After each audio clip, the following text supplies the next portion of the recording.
Así. Vean, el mapa es un sustituto en este caso de la técnica de etnografía. Esto por cuanto la etnografía sí depende de que nosotros busquemos los usuarios, los observemos, les apliquemos encuestas, cuestionarios y demás para poder entenderlos desde su posición. Y debido a que estamos en estado de cuarentena, pues no podemos accesar a ese usuario. Vamos a utilizar otra herramienta que se utiliza frecuentemente cuando no tenemos contacto con el usuario final, es inaccesible o por algún motivo no podemos, ¿cómo se llama?, obtener la información de él en el corto plazo. Esto, como vieron en el procedimiento, tiene una primera parte que tiene que ver con una interiorización para poder comprender al usuario desde su posición. Y lo primero que hay que hacer es definir a las personas, es decir, no podemos hacer un mapa de empatía si no tenemos claro cuál es el grupo de usuarios, cuál es su comportamiento, y lo adecuado es entonces crear una persona, un perfil sencillo de persona que represente a la cantidad total de usuarios que pertenecen a ese grupo. En los cursos de análisis de producto, bueno, en general en mis cursos yo utilizo 4 personas para el diseño. Una de esas personas es el del grupo de usuarios no me merecen. La descripción de este arquetipo de comportamiento es la siguiente. Es miembro de la generación Z, comportamiento más bien egocentrista, hábil con el uso de la tecnología, se desmotiva con placer de la práctica, es poco tolerante a la frustración y se ofende fácilmente cuando se le indican sus debilidades. Y esto es entonces un vistazo general, digamos, de cómo es el conjunto de usuarios. A partir de ese conjunto, entonces yo creé a esta persona que se llama Fernanda Piedra. Es una chica porque en la otra determinación de perfiles tengo ya una chica y 2 chicos. Entonces, con la intencionalidad de mantener la equidad de género, yo definí a esta persona como una mujer. Tiene 17 años, lo cual es lo normal de los estudiantes de primer ingreso, y es egresado a un colegio privado. Ahora, lo que sigue es una descripción de esta persona y su comportamiento, que tiene que encajar, por supuesto, en la descripción general que tenemos en, ¿cómo se llama?, en la parte de arriba. Ella generalmente trata a todas las personas como un par, no está acostumbrada a agradecer, da el buen trato como un supuesto, no da las gracias porque asume que es normal y no ve en ello un motivo para agradecer. Entonces no es porque sea maleducada, sencillamente es que no considera que si la tratan bien tenga que agradecer, porque el buen trato es algo normal entre personas. Requiere de aprobación constante y tiende a ser desafiante. En las discusiones frecuentemente asume saber más que el profesor y no pregunta lo que quiere saber, le cuesta puntualizar las dudas, es decir, hace una pregunta y normalmente la pregunta ronda la periferia de lo que quiere saber, pero no sabe puntualizar exactamente la información que desea obtener. Con esto entonces, teniendo ya claro quién es la persona, lo que sigue es responder las preguntas clave que formulan o que crean este perfil del mapa de empatía. En la parte de arriba entonces tenemos primero el NUDI, la imagen de la persona, sirve precisamente para establecer empatía con ella, y lo que hay en este rectángulo es exactamente la misma información que tenemos antes. Ella es miembro del grupo No Me Merecen y es Fernanda Piedra, tiene 17 años, egresado a un colegio privado, y aquí está la misma información que les acabo de leer. Manteniéndose entonces en la posición de Fernanda, es decir, transformándome yo en Fernanda, ahora lo que sigue es que conteste estas 4 preguntas clave según el enfoque que está dado en la descripción de la técnica. ¿Qué ve? ¿Qué oye? ¿Qué dice y hace? ¿Y qué piensa y siente? ¿Qué ve en el caso del curso de análisis 1? Ahora, antes de empezar esta parte, quiero mencionarles, permiso, que en la lámina anterior tenemos en la parte superior, la parte del nombre mapa de empatía, el objeto de estudio de, digámosle, de este proyecto, que sería cómo mejorar el curso de análisis 1. Si se quiere mejorar es porque se ha detectado que tiene algunas debilidades. Y lo segundo es el objeto de estudio de la técnica. ¿Por qué de la técnica? Porque aquí en esta técnica, o con solo esta técnica, yo no puedo contestar todo esto, puedo contestar una parte nada más. Entonces hay que tener claro de la técnica que estoy aplicando, qué es aquello, cuál porción de información voy a obtener para poder contestar la pregunta grande que es el objeto de estudio de la investigación completa. Y en este caso, el objeto de estudio de la técnica es cómo son los estudiantes de análisis 1. Interesa conocerlos desde su posición para poder saber también qué hacer que les pueda beneficiar y aprovechar ya todo su conocimiento, toda su experiencia, todas sus capacidades, de manera que el aprendizaje sea mucho más fácil de provocar. Entonces, a partir de ello es que venimos a contestar más bien estas preguntas. Las respuestas a estas preguntas van en función del objeto de estudio. Entonces hay dos cosas de aquí que yo necesito obtener: información para mejorar el curso, pero sobre todo información para comprender al estudiante, para poder entender quiénes son los estudiantes que conforman o los grupos de estudiantes que conforman el curso de análisis 1. ¿Qué ve? Ella ve el curso interesante, sin embargo está lleno de textos y procedimientos que le parecen difíciles. Hay materiales que parecen simplificar las cosas y de hecho le parecen sencillos hasta el momento de realizarlo. Le parece que hay una contradicción fuerte entre la manera en cómo el profe se conduce en clase y su forma de evaluar o de confrontar a los estudiantes. Esta dimensión de que ve entonces es lo que esta persona está observando y que entonces comenta solamente consigo misma, es decir, es como una dimensión interna de la persona. La siguiente pregunta, ¿qué oye?, tiene que ver ahora con la interacción de la dimensión externa, es decir, qué es lo que ella está recibiendo como señales, como insights a partir de lo que las personas a su alrededor dicen. Oye opiniones diversas, por una parte que el curso de análisis es duro y que pasarlo depende de ir a consulta, muchos compañeros avanzados lo aseguran. También que es fácil, que todo es cuestión de llevar sus informes lindos y ordenados y no llevarle la contraria al profesor. También he escuchado el comentario de que el profesor siente placer de humillar a los estudiantes. ¿Por qué es importante esta parte? Porque esas cosas que está oyendo también van a configurar su opinión acerca del curso, y eso implica tener un prejuicio, y un prejuicio implica a su vez una actitud previa. Por tanto, hay que empezar a entender todas esas cosas que a veces parecen insignificantes, pero que en realidad no lo son, porque entonces empiezan a formar la parte de la dimensión emocional de la persona hacia lo que tiene que enfrentar, en este caso el curso de análisis de producto. Siguiente pregunta, ¿qué dice y qué hace? Esta pregunta es muy importante porque los seres humanos normalmente tenemos una disonancia fuerte entre el decir y el hacer, es decir, decimos una cosa y hacemos otra cosa. Entonces nos ayuda mucho a entender cuál es su pensar y lo que dice respecto de cómo es su actuar verdadero. Ella asume una posición normal responsable respecto del curso, pero le cuesta llevar el ritmo tech. Ha sido para ella difícil adaptarse. Puede criticar y notar las deficiencias en los trabajos de otros, a pesar de que de ello comete los mismos errores. Entonces, fácilmente encuentra, digamos, problemas, fallos que cometieron otros compañeros, pero cuando hace su labor comete exactamente los mismos fallos, a pesar de estar en ese momento completamente convencida de que porque puede identificar todos esos problemas, eso quiere decir automáticamente que no va a cometer los mismos errores. Ahí, por ejemplo, hay una contradicción. Sin embargo, hace sus tareas lo mejor posible, aunque falla con frecuencia al analizar o sintetizar debido a la falta de conocimiento de cómo se hace y de la práctica para afinar esa capacidad. Entonces, si bien es cierto, puede reconocer cuando el trabajo está mal y no hace bien sus trabajos, ese no hace bien no es por irresponsabilidad, ¿ok? Ni es por falta de capacidad, es por falta de experiencia. ¿Qué es lo que necesita? Practicar más el proceso de análisis y de síntesis para aprender cómo es la tónica, cómo se hace, cómo se compara la información, cómo se contrasta, cómo se discute, para poder ejecutarlo a su vez con maestría. Estos fallos continuos la desmotivan y ocasionan que tienda a posponer los trabajos asignados. Sin embargo, no va a consulta. Odia los trabajos en grupo. Entonces, el tema de saber qué cosas están mal, cometer los mismos errores, obtener malas notas, empieza a generar, digamos, una energía negativa, porque no es bonito, digamos, esforzarse mucho por un trabajo para obtener una mala nota. Eso empieza a ser altamente frustrante. Ahora vamos a la siguiente pregunta, que es, ¿qué piensa y siente? Y esto también es dimensión interna, pero ya esto es lo que yo pienso y lo que yo siento de la situación completa respecto de mí mismo. Piensa que la materia y los procedimientos son fáciles de entender. Cuando lee los ejemplos le parece que son fáciles de hacer, sin embargo, cuando recibe las calificaciones se molesta porque puso su mejor esfuerzo, hizo lo que la instrucción decía y sacó una baja nota. Eso la frustra, culpa al profesor por no dar instrucciones claras acerca de lo que él quiere. Tiene dificultad para entender que parte de su molestia es el sentirse incapaz. Bueno, ¿qué pasa aquí? Que ella hace un trabajo, por supuesto, y sigue todas las instrucciones, y las sigue al pie de la letra.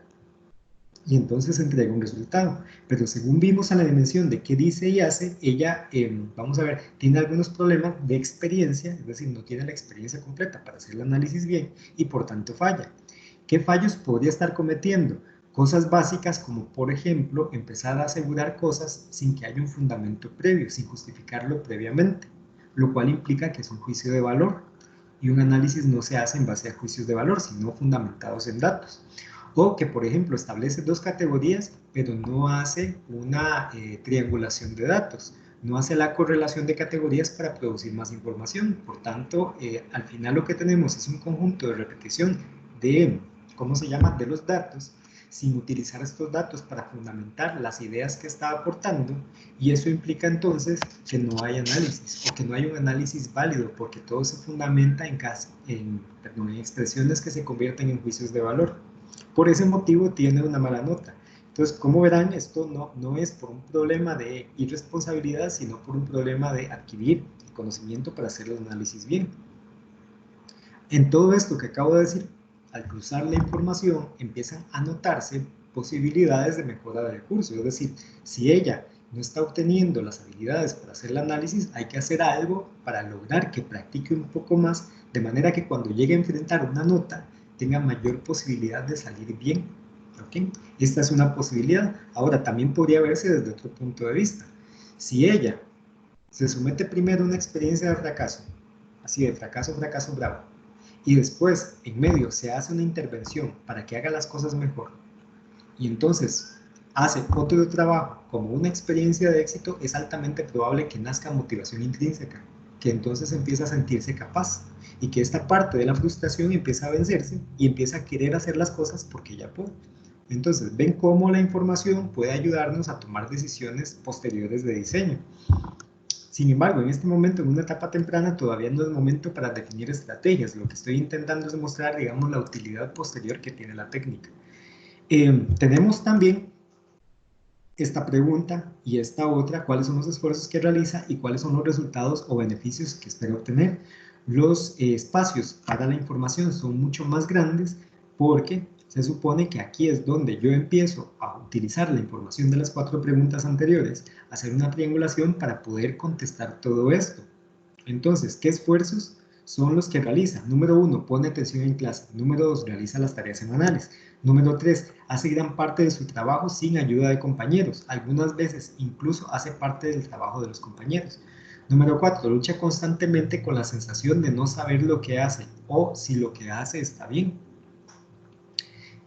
Quinto, piensa que debería ir a consulta, pero generalmente no tiene dudas. No sabe si tiene dudas o no sabe qué preguntar, y eso aumenta su frustración.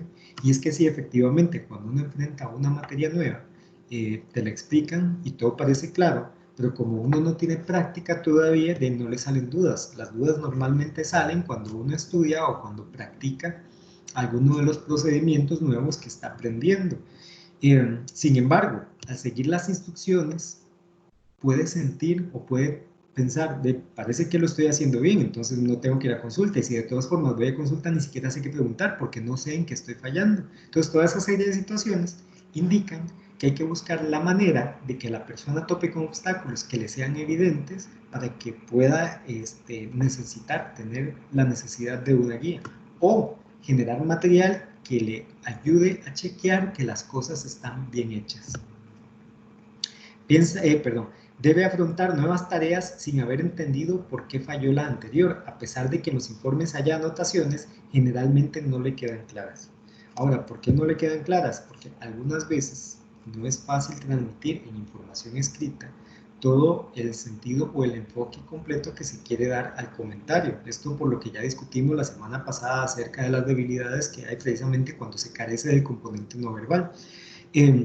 Y como no va a consulta, tampoco puede ampliar esas posibles explicaciones, que sí podrían ser de mucha ayuda. Ahora, vamos a la pregunta: ¿cuáles son los resultados o beneficios que espera obtener? Número 1, pasar el curso. Número 2, entender la materia, aprender. Número 3, que la materia sea más entretenida. Número 4, saber hacer las cosas por su parte, con independencia. Número 5, no tener que sobreesforzarse. Número 6, hacer la menor cantidad de trabajo posible. Hay mucho más trabajo en los otros cursos. Esto no quiere decir entonces que tenga una posición de vagabundería o de holgazanería, sino más bien que alrededor, o sea, además del curso de análisis, lleva otros cursos en el tecnológico y está en medio de este proceso de adaptación al ritmo tech. Eso hace que tenga muchísimo trabajo, Por tanto, desea, básicamente en todos los cursos, tener que invertir la menor cantidad de tiempo posible en cada uno de ellos porque hay muchas más obligaciones que cumplir. Que cada compañero haga su parte y por supuesto que la haga bien. Y que el profesor dé instrucciones claras. Y el mayor beneficio que quiere obtener es que la nota sea justa con el esfuerzo que hace, porque constantemente siente que se esfuerza demasiado para obtener un resultado muy pobre. Que esa es una sensación constante en básicamente todos los estudiantes todo el tiempo. Cada vez que nosotros llevamos un curso, nos esforzamos por algo y no obtenemos el resultado que creímos que íbamos a obtener, pues resulta frustrante. Pero es más frustrante el no entender por qué motivo viene ese resultado. Entonces, cuando se da esa dupla, pues hay problemas generales de actitud para enfrentar el curso, porque se vuelve cada vez más denso o más difícil enfrentarlo. Esto entonces se tiene que hacer para cada una de las personas, perdón, cada uno de los usuarios que están involucrados con el proyecto. Yo tendría que hacer el mapa de empatía a su vez para el disruptivo, para la zapa, para el que le cuesta. Y a partir de ello empezar a triangular datos, porque algunos de ellos tienen necesidades que son únicas para ellos y hay otros que tienen necesidades comunes. Por ejemplo, los resultados que esperan obtener, todos ellos esperan pasar el curso. Todos ellos también esperan entender la materia, también esperan aprender, en mayor o menor grado, pero esa es una de las expectativas. Entonces, eso nos ayuda a empezar a conjuntar la información, poder ver las diferencias entre personas, y eso ayuda a su vez a ver de qué manera abordar el curso para obedecer a las necesidades, a las expectativas y a la emocionalidad de diferentes grupos de usuarios que conforman el salón de clase. Chicos, esta es, digamos, la explicación del mapa de empatía. Abro en este momento a sesión de consultas acerca de este tema en específico, del mapa de empatía. Y les recuerdo entonces que se está grabando y la intención es que esas preguntas también queden grabadas para que puedan consultarlas posteriormente. Cuando acabe la sesión, yo ¿cómo se llama? Bajo el video, lo publico en YouTube y se lo subo para que ustedes puedan verlo de nuevo si lo necesitan. Ok, chicos, ¿tienen dudas? Pueden abrir el micrófono o pueden utilizar el chat para expresar las dudas.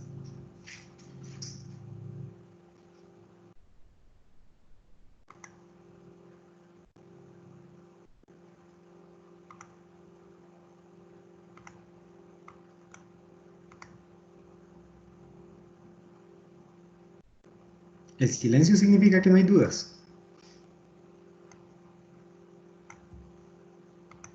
Profe, ¿Sí? bueno, una duda podría ser como enseñarle lo que llevamos y que usted nos vaya diciendo como que está mal para que, y ya que se está grabando, también la gente lo puede ver y dice, ah, ok, esto no se hace de esta manera. Cosas así. Es que ya empezamos a hacer como el estudio de, perdón, se fue el nombre, de cada uno de las personas que van a utilizar el... Entonces quería ver si podía compartirle pantalla. Está bien, hagamos una cosa, veámoslo de una persona y yo les puedo decir si la información tiene el sentido correcto, si hay un problema de enfoque o algo así. Ok, entonces un momento para...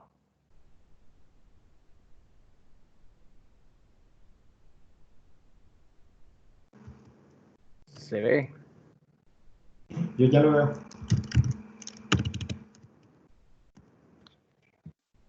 Sí, se ve.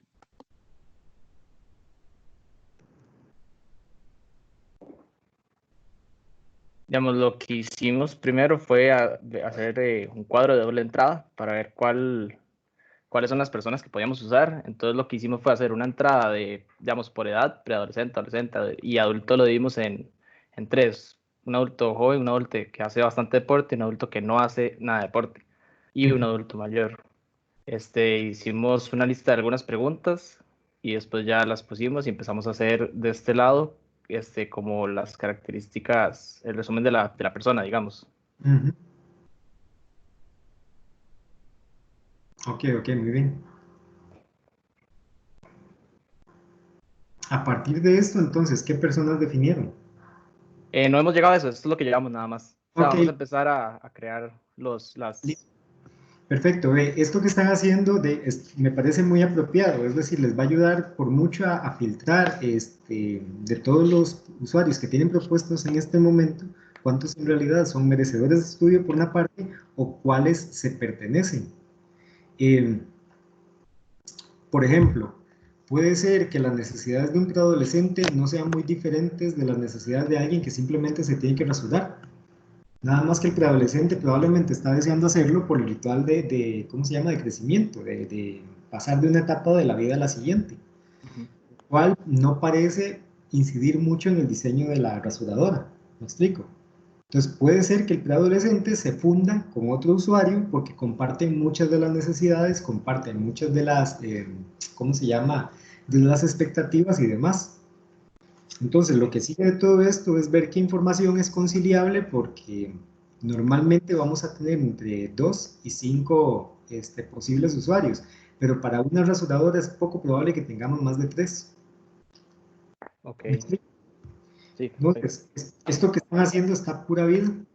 De hecho, se ve, digamos, ¿cómo se llama?, muy sistematizado, y es muy apropiado debido a que no tenemos acceso a los usuarios finales. A partir de ello, entonces, definan quiénes son los usuarios para hacer el mapa de empatía. ok, listo. Gracias, profe. Con gusto. ¿Cómo dejo de compartir pantalla? Le vas al mismo simbolito de compartir, le das clic y ahí se deja de compartir. Listo. ¿Alguna otra pregunta, chicos?